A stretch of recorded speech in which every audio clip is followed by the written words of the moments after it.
ಅವ್ರ ಪಕ್ಷಕ್ಕೆ ಸಂಬಂಧಪಟ್ಟಂತ ವಿಚಾರ, ಅವ್ರ ಗೊಂದಲಗಳು, ನಾನು ಆಗ ಹೇಳಿದಲ್ಲ, ಜನ ಅಂತೂ ಬೇಸತ್ತು ಹೋಗಿದ್ದಾರೆ. 3 ವರ್ಷದಿಂದನೂ ಕೂಡ ಯಾವ DCM ಅವರು ಪಾಪ ಕುರ್ಚಿ ಹಾಕುವಂತ ಮೊನ್ನೆ ತುಮಕೂರಲ್ಲಿ ಒಂದು ಸಮಾವೇಶ ಮಾಡಿದ್ರು. ಅದು CM DCM ಅವರ ಒಂದು ಸ್ಥಾನಕ್ಕೋಸ್ಕರ ಪೈಪೋಟಿಯ ಒಂದು ಸಮಾವೇಶ ಬಿಟ್ಟರೆ ಕ್ಷೇತ್ರದ ಅಭಿವೃದ್ಧಿ, ಕರ್ನಾಟಕ ರಾಜ್ಯ ಅಭಿವೃದ್ಧಿ ಎತ್ತ ಅಂತ ಹಾಕಿದ್ದಾರೆ. ಅಭಿವೃದ್ಧಿ ಎತ್ತ ಇಲ್ಲ, ಅಭಿವೃದ್ಧಿ ಎಲ್ಲಿದೆ ಆ ಕ್ವಶನ್ ಜನ ಕೇಳ್ತಾ ಇದ್ದಾರೆ ಇವತ್ತು. ಹಾಗಾಗಿ ಅವರು ಒಳಗಿನ ಪಕ್ಷದ ಒಂದು ಭಿನ್ನಾಭಿಪ್ರಾಯಗಳು ಅವ್ರು ಏನ್ ಬೇಕಾದ್ರೆ ಮಾಡ್ಕೊಂಡು ಜನ ಅಂತೂ ಸುಸ್ತಾಗಿದ್ದಾರೆ. ರಾಜ್ಯ ಜನತೆ ಏನು ಹೇಳಲಿಕ್ಕೆ ಬಯಸ್ತಾರೆ ಸರ್ ಬಿಜೆಪಿ ಪರವಾಗಿ?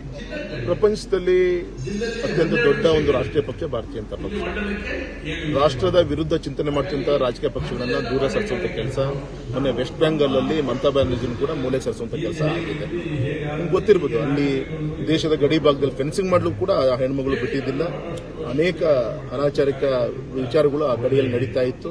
ಇವತ್ತಿನ ನಮ್ಮ ಹೊಸ ಮುಖ್ಯಮಂತ್ರಿಗಳು ಈಗ ಫೆನ್ಸಿಂಗ್ ಮಾಡಿಸುವಂತ ಕೆಲಸ ಶುರು ಮಾಡಿದ್ದಾರೆ. ಈ ರೀತಿ ಜನ ಬುದ್ಧಿವಂತರಾಗಿದ್ದಾರೆ. ದೇಶ ಇದ್ರೆ ಮಾತ್ರ ನಾವು ಬದುಕಕ್ಕೆ ಸಾಧ್ಯ ಅಂತೇಳಿ ಜನ ಬದಲಾವಣೆ ಮಾಡ್ಕೊಂಡಿದ್ದಾರೆ.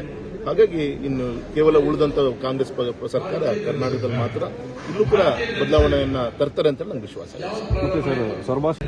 ಅವತ್ತೇನು ಮತ ತೆಗೆದುಕೊಳ್ಬೇಕಾದಾಗ ಹೇಳಿದಂತ ವಿಚಾರಗಳು, ಉದಾಹರಣೆಗೆ ಯುವ ನಿಧಿ ಅಂತ ಹೇಳಿದ್ರು. ಇವತ್ತು ನಮ್ಮ ಡೇಟಾ ಪ್ರಕಾರ, ದಾಖಲೆ ಪ್ರಕಾರ ಇರುವಂತಹ ಯುವ ಶಕ್ತಿಯ ಪಟ್ಟಿ ತೆಗೆದುಕೊಂಡ್ರೆ ಓನ್ಲಿ 20% ಜನರಿಗೆ ಯುವ ನಿಧಿ ಕಾರ್ಯಕ್ರಮ ಬರ್ತಾ ಇದೆ. ಒಂದು ಉಚಿತವಾಗಿ ಬಸ್ ಕೊಡ್ತೀವಿ ಅಂತ ಹೇಳ್ತಾ ಇದ್ದಾರೆ. ಎಲ್ಲಿದೆ ಗ್ರಾಮೀಣ ಪ್ರದೇಶದ ಬಸ್ಗಳು? ಎಲ್ಲಿದೆ ಗ್ರಾಮೀಣ ಪ್ರದೇಶದ ಮಕ್ಕಳು ಇವತ್ತು ಶಾಲಾ ಕಾಲೇಜಿಗೆ ಹೋಗಬೇಕು ಅಂದ್ರೆ ಇವತ್ತು ಆನ್ ಟೈಮಲ್ಲಿ ನಮಗೆ ಬಸ್ಗಳು, ಕ್ಯಾಂಪಸ್ಗಳು ನಮಗೆ ಸಿಗ್ತಾ ಇಲ್ಲ. ಬಸ್ ಪರ್ಚೇಸ್ ಮಾಡಬೇಕಾಗಿತ್ತು.